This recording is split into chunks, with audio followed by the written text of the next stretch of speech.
Boa tarde, pessoal. Meu nome é Bruno Jublin, eu trabalho na Ball Corporation South America, sou líder de indústria 4.0 para a América do Sul e, junto com meu colega Leonardo Paes, nós vamos trazer dois projetos que nós realizamos na Ball, e a ideia é trazer alguns insights de tecnologia, algumas diretrizes em relação à indústria 4.0. Vou deixar o Léo se apresentar para vocês conhecerem ele. Léo. Olá, pessoal. Agradeço aí o Bruno por me passar a palavra. Também faço parte da Ball, só que eu faço parte da equipe de inovação global da Ball. E a gente já trabalhou durante um bom tempo juntos, eu e o Bruno. Então, tudo que ele falar, na verdade, o que eu disser, a gente vai fazer uma troca aí de figurinhas, porque, na verdade, a gente sempre trabalhou sobre esse mesmo assunto, esse mesmo ponto, bem próximos, né, Bruno? Acho que é bem isso aí. Você pode continuar aí com a apresentação. Obrigado pela oportunidade. Obrigado, Léo. Não, é isso mesmo. Eu e o Léo trabalhamos junto no departamento de inovação global e agora eu faço parte do time do Lean na América do Sul para a implementação desses projetos de indústria 4.0. Então, pessoal, sem mais delongas, eu vou virar aqui para compartilhar minha tela com vocês e começar a apresentação. Maravilha. Espero que todos estejam vendo minha tela. Bom, acho que inicialmente nada mais justo falar da Ball. A Ball é uma empresa multinacional que ela está presente hoje nos 4 continentes. Esse é um mapa de todos os nossos sites, né, cada um com a sua respectiva funcionalidade. Então, a Ball hoje é uma empresa de 11,5 bilhões de dólares de receita líquida pro forma, né, mais ou menos 83% disso são as vendas em latas para bebidas. 0,4 bilhões, uns 3% mais ou menos, são na parte de aerosol, e a Ball também tem o departamento de aeroespacial. Então, nós fazemos lá nos Estados Unidos uma parceria com o governo dos Estados Unidos, NASA, para a construção de satélites e algumas outras tecnologias. Nós temos 120 unidades em todo o planeta, né, 70 delas são de embalagens para bebidas. Na América do Sul, a gente tem 14 fábricas, certo? Fabricamos por volta de 110 bilhões de latas por ano em 30 diferentes países e nós temos por volta de 17.500 funcionários só na parte de embalagens para bebidas.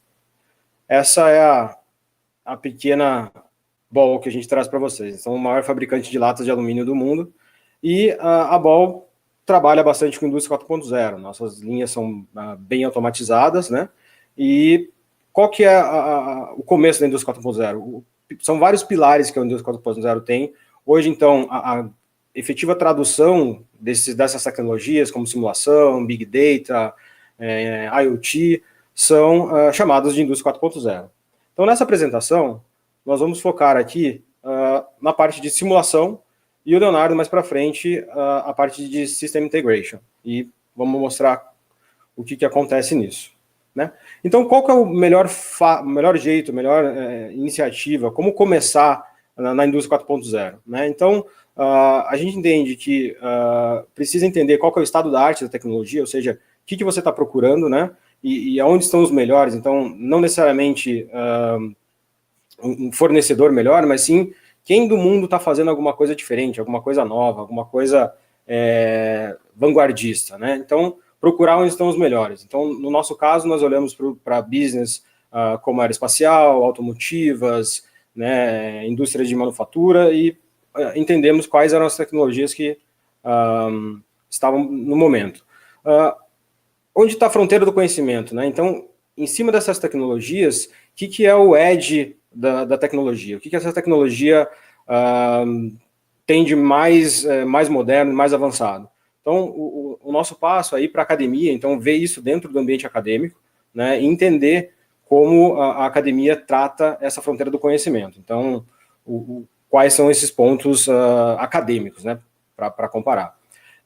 Outro ponto muito importante é, meus concorrentes já detêm essa tecnologia, né, então, olhar para o lado também para entender em que nível de maturidade os nossos concorrentes estão, é algo que faz parte do nosso dia a dia, para tentar sempre trazer a tecnologia mais vanguardista, mais nova, para dentro do nosso negócio. E, por fim, você não consegue ir numa direção de de jornada numa indústria 4.0 hoje sem ter os parceiros certos. Então, o Léo, dentro do departamento de desenvolvimento, departamento de tecnologia, né, de inovação, eles desenvolvem toda a tecnologia e a gente tem parceiros que nós conectamos essas tecnologias para poder efetivamente implementar dentro das fábricas, que é o que eu faço dentro do Link, é realmente trazer esses projetos e colocar o mais rápido possível em todas as nossas fábricas. Então, simulação propriamente dita, né? O que é a simulação? A simulação nada mais é que um modelo matemático de uma linha de produção, do seu business, de alguns processos que você tem no seu negócio, né? E você modela esses sistemas, essas linhas. Então, a partir do momento que você modela isso, você traz para dentro do computador um modelo matemático, você tem uma equação efetiva do teu negócio. Então, você sabe matematicamente quais são os passos, quais são os procedimentos, quais são os equipamentos, e com isso você consegue mapear e consegue ter experimentos dentro, fazer modificações nessa simulação para poder chegar a um resultado no computador, entender se isso faz sentido, né? E trazer isso para o mundo real, para as suas respectivas linhas. Tá? Então, o principal ponto de uma simulação, que torna bem interessante essa tecnologia, é que hoje, para iniciar nessa área de simulação, você tem o custo da licença de um software de simulação e o custo do treinamento. Né? Então, o que a Ball fez foi internalizar isso, então nós capacitamos os nossos colaboradores a treinar, a utilizar esses softwares de simulação, né? Então demos todos os treinamentos para eles, compramos algumas licenças para ficar junto com eles e todo mundo conseguir trabalhar, né? E nada melhor que trazer esses especialistas, essas pessoas que estão no chão de fábrica, né? Para utilizar a simulação e para dar cara à simulação. Então, eu acho que o grande ponto de aprendizado que a gente teve nesse começo, né? Foi chegar para o chão de fábrica, chegar para os nossos operadores, o pessoal que está no dia a dia na máquina, e mostrar que a simulação fazia algum sentido. Né? E sempre quando a gente apresentava essa simulação, as pessoas perguntavam, mas como eu tenho certeza que o que está acontecendo no computador acontece na vida real? E nesse momento, nós trouxemos nossos operadores, nossos colaboradores para dentro da sala, e demos voz a eles. Então, perguntamos o que ele precisava ver numa linha real, né, que o computador precisava mostrar. Então, ele falou, para a máquina X. Então, ele sabia que depois de alguns minutos dessa máquina parada, alguns minutos dessa máquina não operacional, a máquina anterior, né, por ser um processo sequencial, ela ia parar também. Então, ele falou, faz sentido mais ou menos o tempo. Falei, você tem alguma outra sugestão, né? Poxa, então aumenta a velocidade dessa máquina, ela vai produzir mais, qual que vai ser o resultado no final do dia, na linha como um todo, né, se essa máquina estiver produzindo uma velocidade diferente. Né? Então, todos esses passos são muito importantes para, primeiro, aprender em relação ao modelo, né, entender efetivamente como esse modelo funciona, e segundo, trazer as pessoas do chão de fábrica, do dia a dia, para dentro desse projeto. Então, sem as pessoas do dia a dia, sem as pessoas que têm experiência nesses equipamentos, muito mais do que eu, que o Leonardo, que o pessoal da engenharia, né, eles foram a chave do sucesso. Então, essas perguntas, esses questionamentos que eles fizeram em relação à qualidade, em relação à robustez dessa simulação, que proporcionaram os outputs que a gente conseguiu. Né?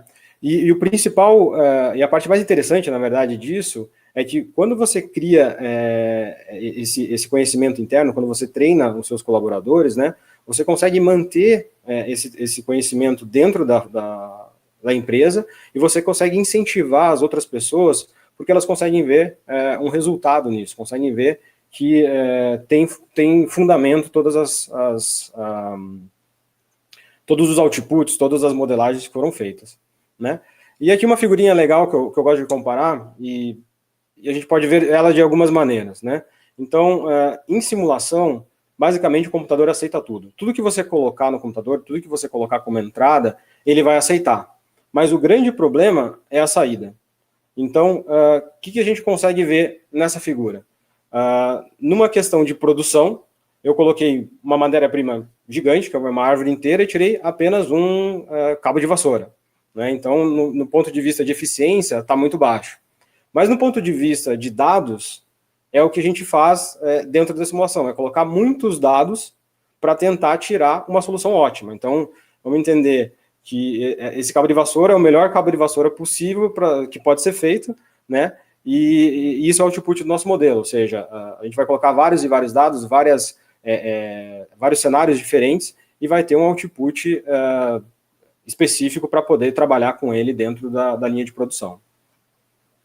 E quais são as possibilidades, né? Quais são os resultados das simulações? O que a gente consegue colher efetivamente de resultado após passar por todo o processo de modelagem, todo o processo de cenários, implementação desses cenários, dessas mudanças na linha de produção na vida real, né? Então, isso possibilita resultados sem investimentos, né, sem CAPEX.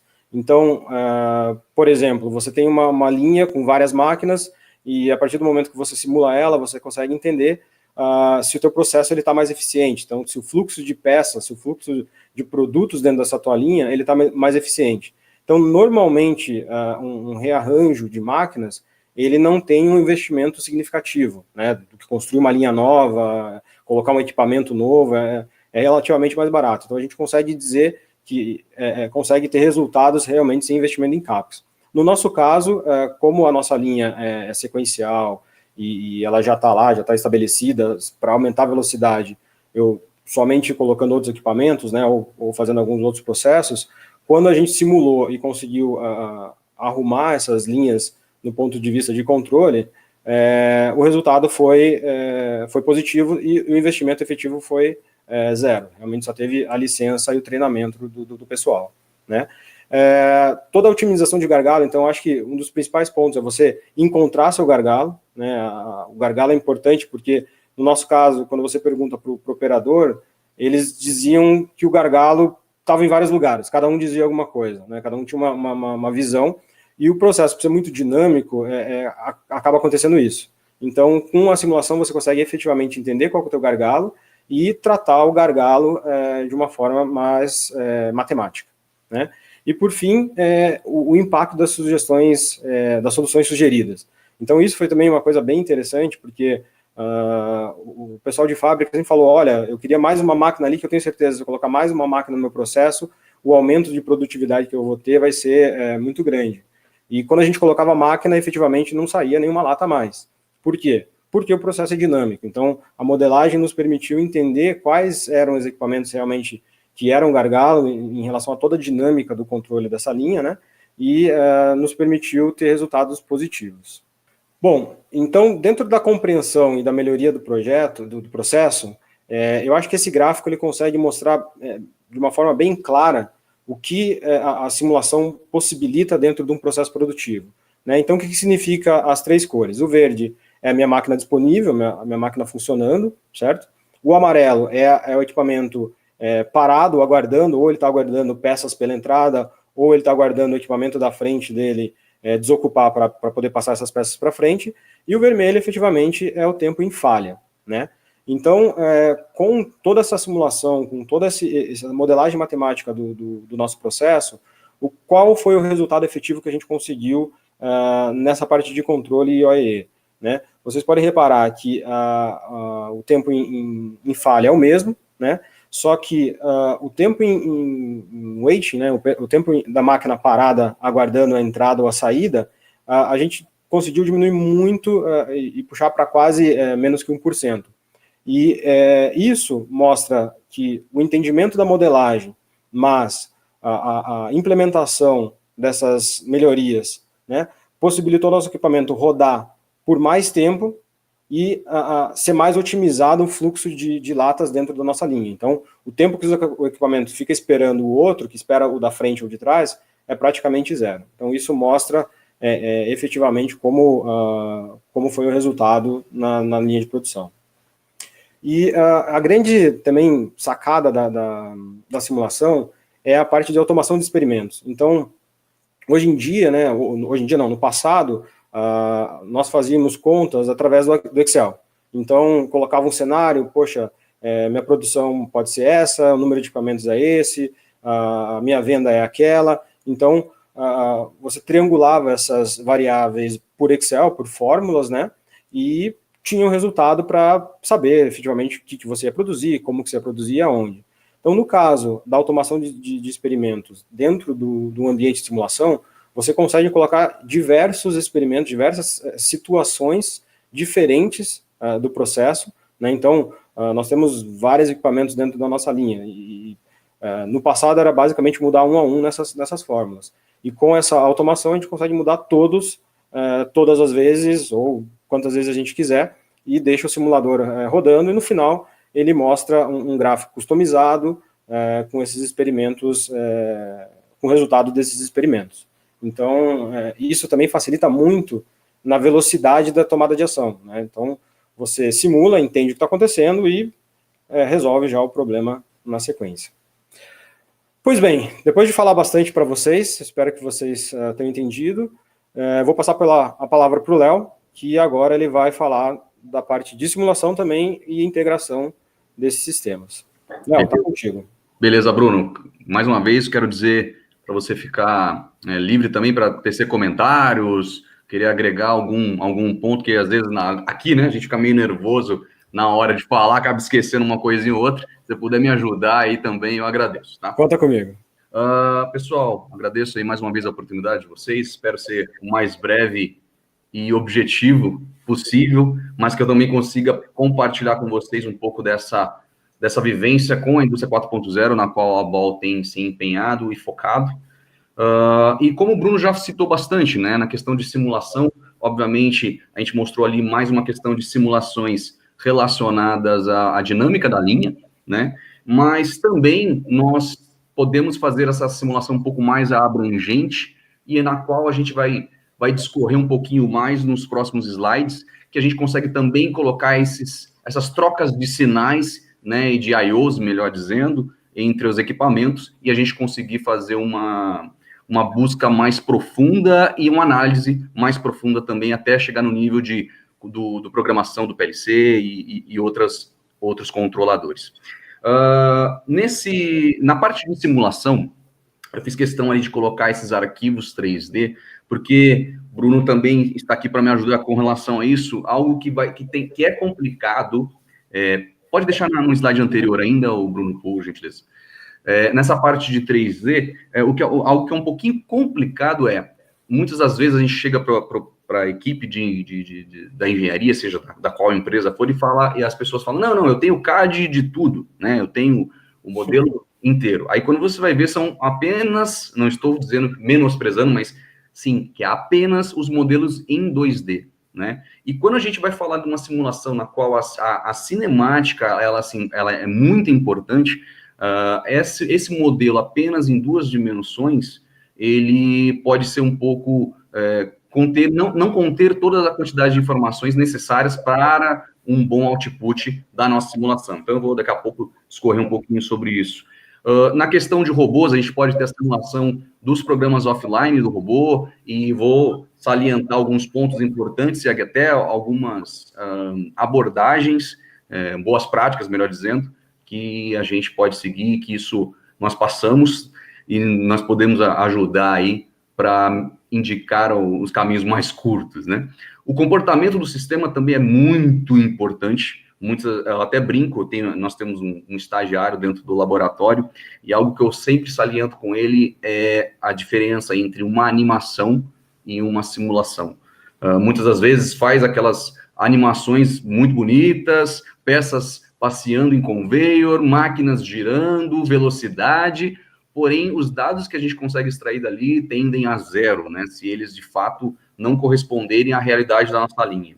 Então, vou mostrar alguns pontos importantes quanto a isso, e também na parte da integração do sistema, aí sim, essa simulação dos programas de PLC, os protocolos que devem ser levados em consideração muito antes de colocar a mão na massa, na verdade, e de verdade, quando você está pensando nesse projeto, no desenvolvimento desse novo processo, ou até mesmo desse novo produto, esses protocolos de comunicação são muito importantes, porque muitas das vezes, e hoje, a gente é bombardeado de uma forma positiva, né, com tantas tecnologias que a indústria 4.0 ela coloca à disposição, porém, muitas das vezes a nossa planta, a nossa linha, ela não está preparada para ter comunicação desse tipo, correto, Bruno? Não sei se você quiser descer um pouquinho sobre isso. Não, exatamente. Eu acho que o ponto que você colocou, Léo, é isso, né? A gente imagina que a gente está numa maturidade, né? Então, isso era um comentário que a gente sempre fazia. Poxa, a gente tem todos os detalhes, todos os CADs da nossa linha, né? Isso é muito tranquilo e tudo mais. Mas quando você vai para o nível o nível que a gente está em simulação, o nível que necessita para chegar nesses próximos passos, principalmente da integração de sistemas, que a dificuldade começa a aparecer, porque uma situação de você ter um layout que representa a sua linha é uma coisa, e um que representa fielmente a sua linha é outra coisa, né? Então, acho que esse é um ponto extremamente importante para começar. Então, eu acho que, deixa eu puxar até já um pouco de dados aqui, Léo, né? A gente está falando do 4.0, mas da mesma forma que a gente entende, né, que a linha precisa estar muito bem modelada, os nossos dados de entrada eles precisam estar muito bem modelados, né? E eu acho que a grande dificuldade hoje em dia, pelo menos que a gente vê no nosso parceiro, nas nossas empresas, é exatamente isso. A modelagem da linha, né, o desenho, modelagem geral não está muito bom, então gasta-se um tempo para melhorar isso, gasta todo um processo, né, de melhoria para transformar isso num V0, no início, e da parte de dados exatamente igual. Então, você imagina que tem diversos dados, né, a empresa produz diversos dados, mas efetivamente, quando você vai ver a qualidade desses dados, né, o que esses dados dizem, a quantidade de erro que a gente consegue perceber hoje em dia é muito grande. Então, isso gera não diria um retrabalho, mas eu diria um passo importante, que é o começo da digitalização, o começo da indústria 4.0, que é organizar a casa e efetivamente estar na 3, né? Chegar na 3 e na 3,5, quase 4. Então, é isso, né, Léo?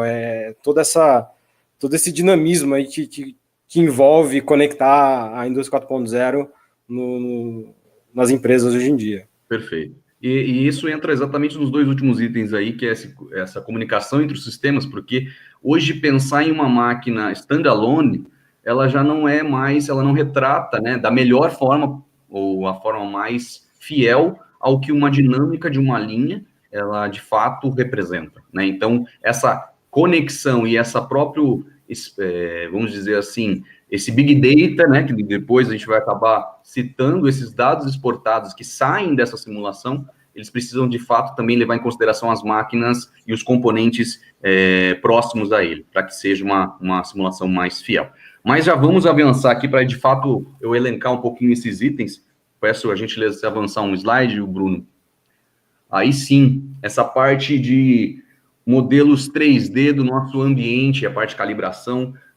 O que eu posso dizer sobre isso? E agora, de fato, falando com quem literalmente colocou a mão na massa para fazer isso dentro da Ball, tá? A parte dos objetos em 3D, né? Do cenário em 3D, isso aí, de fato, para nós temos levado isso como uma premissa, obviamente, se formos levar em consideração uma simulação robótica ou de algum mecanismo, esses dispositivos estarem modelados em 3D são pontos que, de fato, nos possibilitam a ter análises mais determinísticas, vamos dizer assim, né? Só que não adianta, obviamente, eu ter apenas um ambiente modelado em 3D, e se esse modelo virtual não condizer com as dimensões e todas as características do meu ambiente real. Então, a gente coloca ali a questão de calibração, e isso para a parte até do que vai falar ali de programação offline para robôs, isso é algo que deve ser levado muito em consideração. Obviamente, não sei se existe aqui dentro do chat ou da plateia, pessoas aqui talvez da Embraer ou de outras empresas do mesmo porte, mas o que nós temos? A parte de medição através de laser trackers ou outros sistemas de medição por coordenada são coisas que, sim, não é algo que deve estar distante da indústria, na verdade, cada vez mais próxima para nos auxiliar e nos auxiliar a gente melhorar, né, esse modelo matemático, como o Bruno citou anteriormente.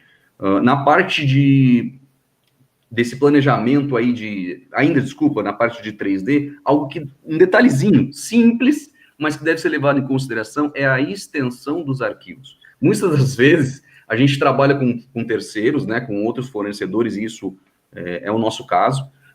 Às vezes você tem um software dentro para você trabalhar, de uma empresa A, e o seu fornecedor trabalha com esse software da empresa B.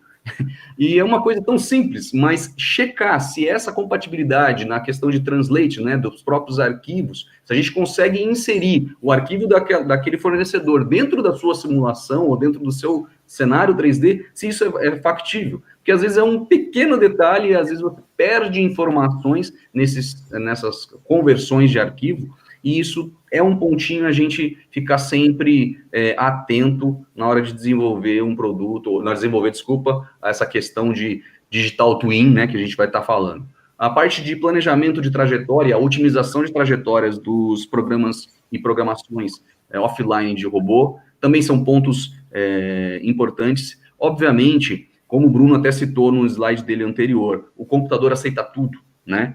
E sim, se você fizer movimentos absurdos, na qual você, por exemplo, coloca uma junta numa posição extrema que vai dar um erro de singularidade, por exemplo, assim dizemos, para o robô. O simulador ele pode até aceitar aquilo, mas na hora que você fizer essa programação offline, né, descarregar esse arquivo no CAN, que a gente fala, o controlador do robô, de fato, não vai responder da forma que você planejou. Então, você ter o conhecimento, deter o conhecimento, ou uma equipe que detenha esse conhecimento, é muito importante para que a simulação ela seja o mais realista possível. A parte de trocas de sinais de robô, os I/Os, que são esses OLP commands, também são bem importantes e factíveis. A gente consegue simular isso. Esse videozinho que está na lateral direita da imagem, ele mostra um pouquinho o robô fazendo algumas movimentações, né? E à direita dele, ele está correndo um programa. Então, você consegue visualizar e debugar o programa gerado para ver se tem algum erro de sintaxe ou algo parecido. E o último item aí na questão da simulação também falando, a gente tem essa parte de cinemática e comportamento dos dispositivos. Isso é de extrema importância, muito, como eu disse até anterior, para que aquilo deixe de ser uma animação e de fato represente uma simulação. A questão de que tipo de movimento que eu vou estar utilizando para aquele dispositivo, é um movimento prismático, é uma revolução, é um mecanismo de 4 barras, o máximo de dados que você conseguir colocar para aquele dispositivo, questão de velocidade, aceleração, e isso, quanto mais input de qualidade você colocar, mais aquela animação, vamos dizer assim, ela se torna uma simulação e uma representação do mundo real, e aí sim, se tornando um digital twin. Outros pontos importantes também é a questão da lógica empregada nesses dispositivos. Não adianta apenas você criar uma sequência de operações, que isso também seria uma animação, mas sim, de fato, você criar um controlador dentro desses programas, né, de simulação, nos quais eles recebem inputs vindos de um controlador externo, por exemplo, e ele responde a essas trocas de I/Os, tá? Então, isso aí é algo que tem que ser pensado e analisado antes até mesmo de criar essa programação, essa simulação. Pode avançar, Bruno, por gentileza? Posso fazer um comentário? Eu acho que o que você falou é bem interessante mesmo, né? Toda essa parte de calibração, e a gente viveu isso na pele, sentiu isso na pele, né, em relação à calibração, em relação a como que está esse ambiente 3D, e principalmente em relação aos formatos de arquivo, né? Então, já que a gente está falando de indústria 4.0, quais são as tendências, né? As tendências são, hoje em dia, cada vez mais a padronização está acontecendo. Então, a gente vê gigantes como Siemens, Allen Bradley, ABB, trabalhando num ambiente um pouco mais open source, um pouco mais aberto, para justamente ter esse tipo de sincronização, esse tipo de integração entre os softwares. Porque hoje, igual o Leonardo falou, você precisa escolher uma ferramenta. Então, o primeiro passo dessa jornada, talvez nessa parte específica, né, é você escolher uma ferramenta, e você vai escolher a ferramenta baseada no teu fornecedor, baseado no teu parceiro, né, baseado na universidade, no instituto de tecnologia que você desenvolve, porque você não quer fazer tradução, não quer fazer a conversão desses arquivos, porque você sabe que a quantidade de dados que é perdida numa conversão é muito grande, né? E puxando realmente em relação aos detalhes que você falou, né, Léo, na parte da esquerda da tela, a gente consegue ver alguns gráficos. Então, o nível da simulação, como que eu posso falar, quão deep, quão crítico, não quão crítico, quão profundo está hoje a condição da simulação, são esses gráficos. Então, a gente consegue ver nesses gráficos o consumo de energia de cada motor no robô, por exemplo. Né? Você consegue ver o controlador do robô, se ele está tendo um comportamento ok ou não ok.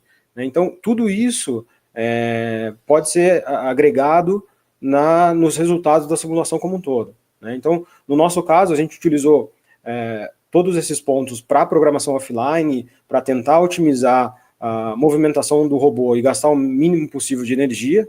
Né? Então, isso é bem bacana hoje no mundo da simulação, o quão específico, né, o quão profundo a gente pode ser nesses dados.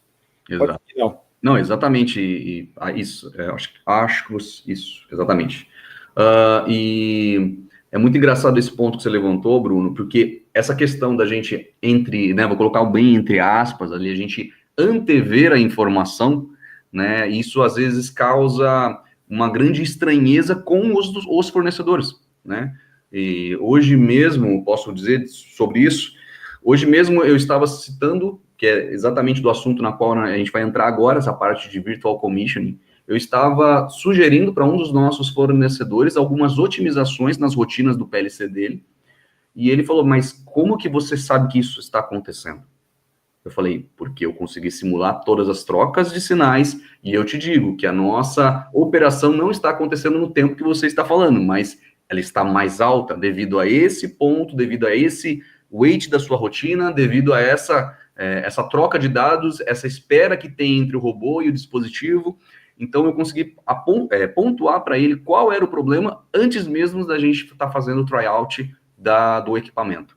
Então, ele falou, rapaz, isso aí eu só ia ver quando eu estivesse sentado na frente da célula e gravando algum trecho dessa cinemática ou dessa operação. Eu falei, então, aí que tá o ponto, cara, eu já consigo te falar antes e você consegue até já corrigir isso antes mesmo do robô estar rodando, funcionando, a célula rodando. Então, não, como a gente fala, né, muitas das vezes, tanta informação sobre indústria 4.0, tecnologia, a gente acha que, isso aí talvez é algo muito distante. Não, é algo atual e na qual a gente já consegue colher esses resultados e essas otimizações.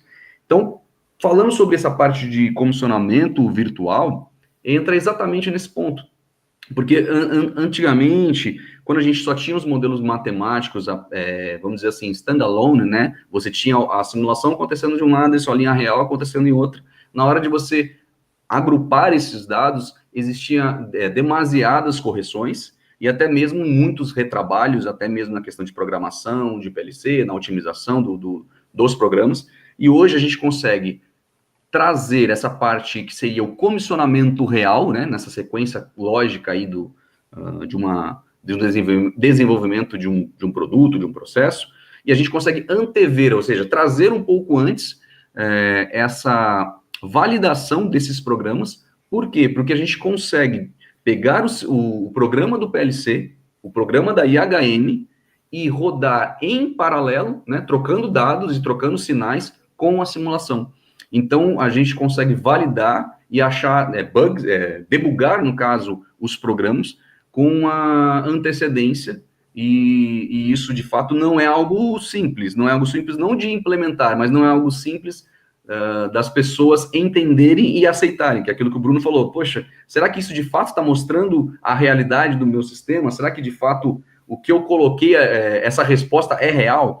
Então, a gente passou nesses últimos meses fazendo essa troca de informações, colhendo os dados e comparando com o real.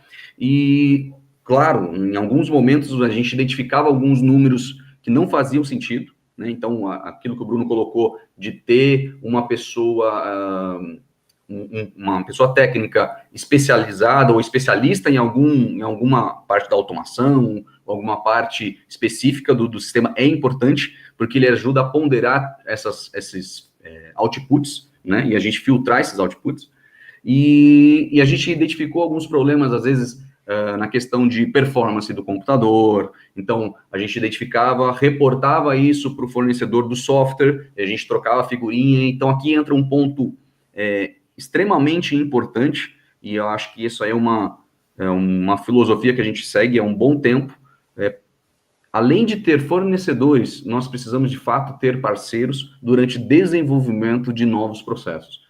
Então, ou produtos, né, desenvolvimento no geral. Porque um projeto feito a 4 mãos, né, ou a 6 mãos, que é o caso, ter o seu fornecedor da máquina, ter você como companhia também desenvolvendo, e mais uma equipe de suporte, no caso do software, essas pessoas trabalharem em parceria, isso faz total diferença para que um projeto novo, uma inovação, possa, de fato, colher bons frutos e colher bons feedbacks disso. Não sei se você quer complementar alguma coisa, Bruno, quanto a isso. Não, eu acho que o que você falou é essencial, né, cara? Quando a gente nos aproximamos dos parceiros de software e o nosso parceiro também de produção, o fabricante da máquina, conseguiu estar todo mundo na mesma página, na mesma reunião e conversando sobre a mesma coisa, isso traz uma velocidade ímpar, né? E eu acho que tudo que a gente está falando aqui nesse fórum para vocês são coisas, em teoria, né, na parte teórica, simulação, integração, são coisas que vocês vão achar na internet, né? Acho que indústria 4.0 é uma das coisas mais faladas hoje em dia. Mas eu acho que o ponto que a gente pode agregar aqui é justamente isso, a nossa experiência de como isso aconteceu. Porque no momento que o nosso fornecedor de software vendia o software para nós, eles falavam assim, vocês vão economizar em até 80% do tempo nisso aqui, em até 75%. Eu falo, amigo, você sabe o que significa 75%? 80% é muita coisa, né? 80% em qualquer direção é muita coisa. Eu estou procurando 0,5%, 1% de performance que agrega muita coisa para mim também. Então, a nossa grande dúvida, né? A pergunta que eu e o Léo nos fazíamos, a pergunta que nossa diretoria, nossa vice-presidência e presidência perguntava é, isso é real, né? Isso faz sentido? E aí, esse time de inovação, esse time de performance dentro da Ball, permitiu falar, poxa, vamos avaliar, vamos tentar isso e vamos colocar esse número na ponta do lápis para efetivamente ver se faz sentido, né? Então, eu acho que outro caso, Léo, que faz muito sentido comentar, né? Uhum. Então, a gente colocou ali, né, parte de modelagem, virtual commissioning, e tem, né, o meio disso, igual você falou, a programação offline. Exato. E a programação offline, eu acho que a nossa experiência foi ímpar, né, do que a gente estava fazendo. A gente fez toda uma gestão desse projeto, toda uma tratativa para saber a cada vírgula, a cada segundo que a gente estava gastando de programação, de modelagem e tudo mais, para efetivamente medir. E o dia que o Léo foi fazer o startup dessa máquina, né, desculpa, o startup da máquina não, igual ele falou, a gente fez toda a parte de engenharia, né, começaram a montar, ele começou a modelar. Então, no momento que a máquina finalizou a montagem, toda a programação offline ela já estava concluída, né? E o primeiro dia que o Léo fez o download dessa programação, então, eu acho muito legal que a gente costuma falar o seguinte, né? Quão simples é o resultado disso, quão simples é a implementação final disso, depois de todos os problemas que o Léo falou que a gente passou, né? E existem nesse mundo. Ele pegou efetivamente um pendrive, colocou no computador dele, fez o download dessa imagem, dessa programação, chegou no robô, colocou dentro do armário do robô o pendrive, fez o download disso, fez o upload, desculpa, para o robô, e deu play. Ele falou, vamos validar os pontos, né? E depois de muito tempo, validando ponto a ponto, velocidade devagar, todo o procedimento de segurança para avaliar se aquilo ali estava seguro, se estava funcionando na situação que deveria, o Léo pegou e descobriu alguns pontos que não estavam funcionando. E aí foi a nossa grande questão, porque quando nós colocamos isso na ponta do lápis, né, no final do dia, a gente descobriu que a gente tinha acertado em 99% dos pontos. E 1%, que era uma meia dúzia, eram acho que 8 ou 10 pontos que estavam errados, né? A gente não sabia por quê. Falou, poxa, mas como assim, né? A gente acertou em 99. Aí a nossa conversa foi, pô, se a gente acertou em 99, significa que a gente está fazendo alguma coisa certa. Porque se a gente acertasse 70, que efetivamente era a nossa expectativa, a gente não tinha expectativa de passar de mais de 60 na primeira tentativa, né? Falou, pô, tem várias coisas que a gente precisa entender, ajustar e tudo mais. Mas 99, ou a gente errou muito, ou tem alguma coisa errada. E aí, sentamos de novo, né, com o nosso fornecedor, 6 mãos trabalhando, 6 mãos conversando, e mostramos para eles que alguns pontos estavam errados e o que a gente podia fazer em relação a isso, né, o que eles viam. E aí pergunta vem, pergunta vai. De repente, um cara no canto da sala levantou a mão assim e falou, pessoal, né, o cara da engenharia lá da parte de montagem, falou, pessoal, posso fazer uma pergunta? Você sabe onde está esse ponto? Né? A gente, não, claro, é naquele lugar ali no corner ali da célula, assim, tal ponto. Aí o cara, então, é que na semana passada a gente foi montar a célula e quando a gente colocou o flange, né, a placa de conexão dos parafusos, ela ficou um pouco fora, porque a usinagem não estava 100%. Então a gente fez uma adaptação, colocou uma outra peça para esperar essa peça nova vir e a gente efetivamente instalar ela e deixar tudo certo. Mas isso daí é só mecânico, não tem nenhum ponto de automação ali, não tinha nada que impactasse efetivamente no modelo, né? Porém, como o nosso modelo matemático e toda a nossa modelagem de robô estava muito precisa por todo o que o Léo descreveu em relação à modelagem 3D, ao CAD, a nuvem de pontos, etc., né? A gente conseguiu pegar um erro com mais ou menos 2 ou 3 milímetros. Então, assim, 99% dos pontos certos e conseguimos detectar, no momento de montagem, 3 milímetros de erro em uma determinada peça. Então, acho que isso é uma experiência muito bacana e nesse momento a gente efetivamente começou a ver que os 70 a 80% do tempo que nosso fornecedor falou que a gente poderia salvar, né, efetivamente a gente começou a salvar. Então, o case que ele contou do cara também, que a gente fez a simulação e descobriu uma interferência lá, descobriu uma parte que o robô não podia acessar, ele falou, eu efetivamente ia ver isso no dia da montagem, no dia que eu ia testar. Então, no dia que os caras terminaram a montagem e a gente pôde testar, a nossa célula estava 100% programada. Né? Acho que complementa aí, Léo. Você viveu isso no dia a dia lá, acho que... E esse é um ponto que, como você falou, a gente está aqui, como você disse, né? Essas informações estão muito fáceis na internet hoje em dia, mas a experiência, eu acho que isso é o que vale de hoje, é o ponto de hoje dessa nossa apresentação. O seu fornecedor, aquele de fato, o integrador, ele precisa entender onde você deseja chegar. Isso é muito importante, isso é muito é importante que esteja claro e bem definido para ele, porque às vezes por uma questão que isso é diferente, né, da forma dele aplicar, da forma dele de fato entregar os projetos dele, não é algo comum, talvez ele tome algumas direções que possivelmente gerarão retrabalho, e aí eu vou falar isso quando a gente chegar no último slide, em questão disso de boas práticas, que eu acho que essa criação da metodologia, todo mundo está integrado nesse novo método a ser aplicado, eu acho que é bem importante, e a gente vai quando chegar no último slide aqui, que já é o próximo, a gente vai detalhar bem isso aí. E o último item dessa parte de comissionamento, de integração de sistemas, essa é a questão dos protocolos que eu havia levantado. O Bruno até citou bem, antigamente a gente usava bastante questão de OPC, DA, a parte de Modbus e tudo, e hoje em dia a gente já tem protocolos mais abertos, que é o OPC UA, e muitos desses softwares, inclusive os simuladores de PLC também, eles já vêm com essa questão de simular, melhor dizendo, essas comunicações, até mesmo você testar e fazer acesso, já integrado nos softwares. Então, por isso que é importante ter esse contato com o seu fornecedor do software também, seja ele para controlador ou simulador 3D, mas para que você saiba, de fato, tudo aquilo que você pode explorar da sua ferramenta. Então, essa questão de compatibilidade, de modelos de controladores também é bem importante, Digo isso porque um dos controladores no qual a gente utilizava, nós tínhamos uma série X e a revisão dele era a revisão 1.3.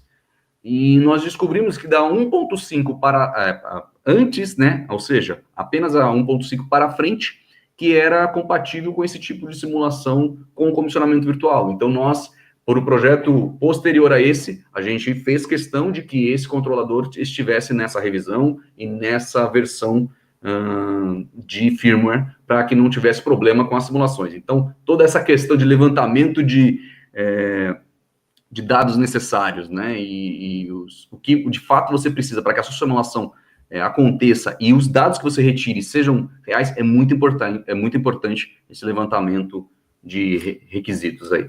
Pode passar, Bruno, por gentileza, para a gente... Vou comentar isso em relação ao levantamento de requisito, né, porque quando a gente chega num nível desse de modelagem e comissionamento, né, o nível de detalhe, igual eu falei ali dos dados de energia, da simulação, eles são muito altos. Então, o nível de detalhe que a gente precisa ir nos requisitos também é muito alto, né? Então, quando a gente iria imaginar que uma versão de PLC era basicamente a última família, né? A gente não estava com uma família desatualizada, não estava com uma versão anterior, a gente estava com a última família e uma CPU com uma versão de fabricação um pouco abaixo da outra, 1.3 para 1.5, eu acredito que devem ser poucos meses, né, no desenvolvimento da empresa.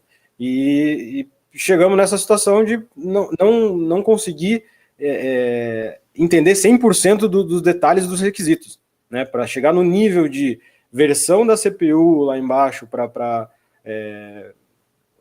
viabilizar o comissionamento virtual, nos trouxe assim, uma barra muito alta. Então, a forma que a gente começou a olhar os projetos, né, após isso, foi muito mais no detalhe, porque é o detalhe do cabo, o detalhe do sensor. Então, o sensor hoje ele começa efetivamente a importar, né?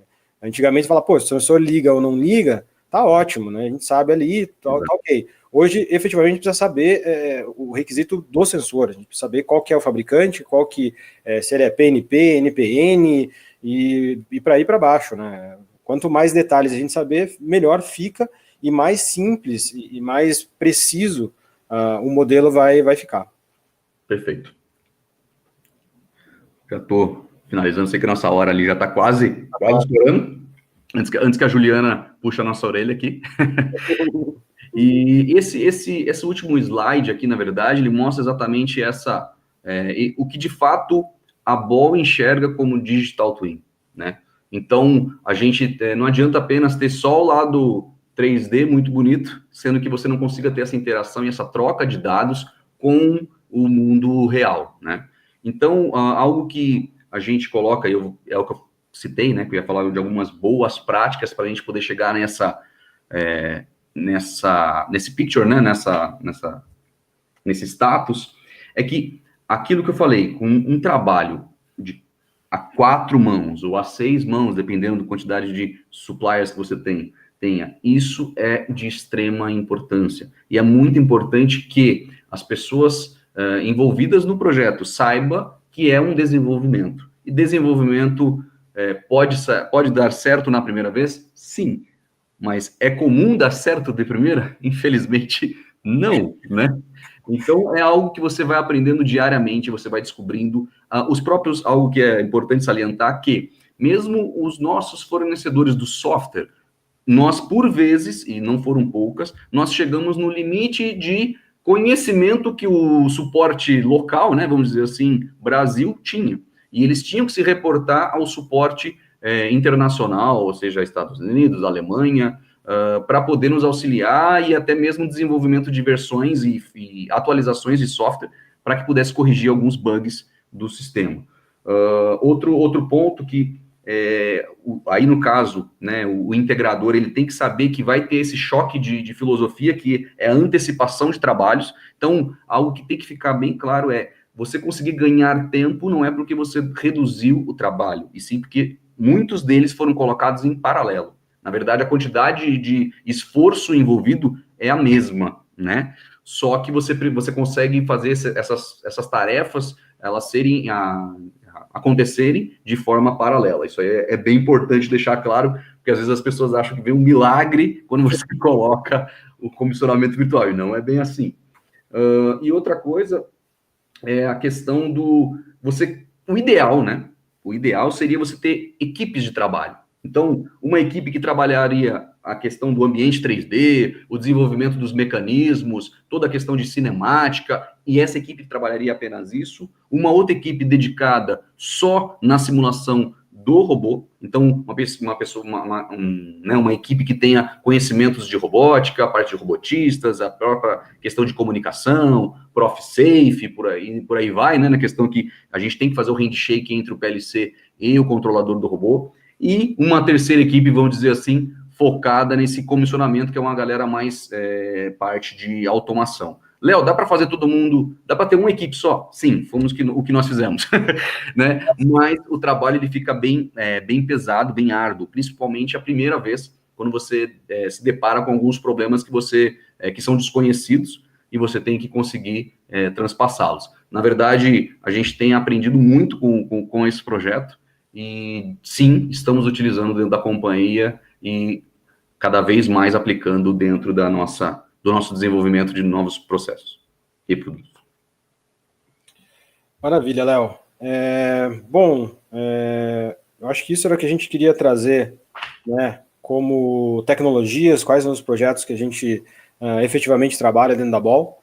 Mas, e agora, né? Quais são os próximos passos? O que vem, né? O que tem pela frente?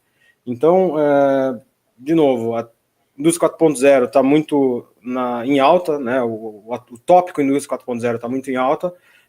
Hoje, nas nossas companhias, eu acho que pelo menos todo mundo já recebeu alguém vendendo Indústria 4.0, né? Dentro já recebeu alguém na sua companhia vendendo Indústria 4.0, e principalmente, né, Léo, aqueles milagres da inteligência artificial que vai resolver todos os problemas dos dados, o Big Data, que dá para pegar tudo e fazer um modelo do outro planeta. Mas, efetivamente, o que a gente vê é que cada vez mais as indústrias, as empresas, precisam entender, né, o que é a Indústria 4.0 dentro de casa. Então, colocar profissionais da Indústria 4.0 dentro da empresa para pesquisar, avaliar, né, integrar essas tecnologias é o essencial e é o que a gente vê hoje que está dando mais resultado dentro da Ball. Então, os próximos passos que a gente almeja, pelo menos dentro desses projetos que nós apresentamos, é efetivamente olhar para o lado, nos pilares da Indústria 4.0, colocar a integração entre eles, né? Então, a gente já tocou em alguns pontos de usar Big Data para alimentar uma simulação, né? Então, eu acho que toda essa integração, acho que a Indústria 4.0 ela é baseada em integração, né? Vai nos possibilitar chegar no próximo passo, chegar nas próximas etapas, eu acho que nos próximos desafios aí da Indústria 4.0. Deixa eu parar aqui. Então, Juliana, acho que teve alguma pergunta? O pessoal tem alguma pergunta para a gente? É um prazer responder. Por enquanto, não tem nada no chat. Tem nada no chat? Não apareceu ninguém aqui no chat mesmo. Enfim, pessoal, gostaria de agradecer em meu nome, em nome da Ball, a oportunidade de falar para vocês a respeito do nosso trabalho um pouco. Eu e o Léo somos suspeitos para falar de Indústria 4.0, robótica, simulação e qualquer coisa, porque é um assunto nosso de dia a dia e há tantos anos, e a Ball possibilita isso para nós, né, de ter essa curiosidade em relação à Indústria 4.0, desenvolver em relação à Indústria 4.0, e realmente é um prazer trazer isso para vocês. Eu espero que a gente tenha sido conciso suficiente para o tópico ser entendido de uma forma mais clara. A gente tentou ser bem leve, não trazer muita coisa técnica, muita coisa, né, do low level de programação, mas para explicar realmente o que é uma jornada, quais foram os passos que nós passamos, pelo menos nesses dois pilares de simulação e integração de sistemas. E, enfim, gostaria de agradecer para vocês por estarem conosco por quase uma hora. Aqui, minhas latas de coleção, e vamos lá, vamos com a embalagem mais sustentável do mundo. A lata é 100% reciclável. Então, obrigado. Léo. Faço minhas suas palavras aí, Bruno, para ser mais resumido. Agradeço, pessoal, a atenção e ficamos aí à disposição. Não sei como é que fica a questão de contatos, enfim, mas espero poder ter contribuído um pouco aí para que vocês também tenham um pouco a questão da indústria 4.0 de fato na prática e mostrar os desafios e os pontos positivos também que são agregados a isso. Agradeço a oportunidade. Obrigado. Exatamente. Então, obrigado, pessoal, de novo.